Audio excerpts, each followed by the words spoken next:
गावी निघालो. वाटेत जाताना पूर्ण हिरवंगार झालं होतं.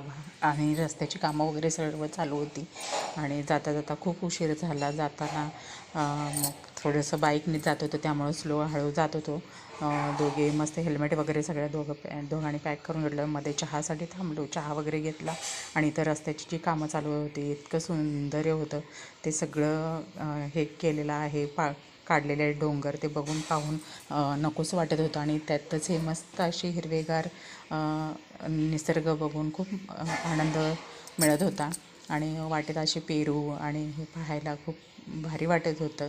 आणि हे दृश्य फक्त गावीच बघायला मिळतं पावसाच्या दिवसामध्ये.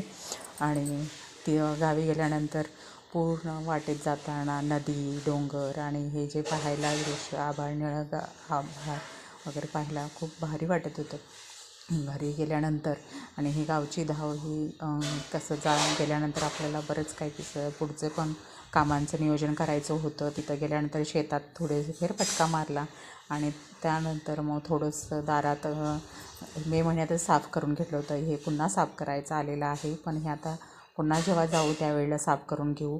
आणि तिथे गेल्यानंतर दारात गवत उगवलं होतं, ते सर्व साफ करून घेतलं आणि मग पुन्हा परतीच्या प्रवासाला आम्ही दोघेही निघालो.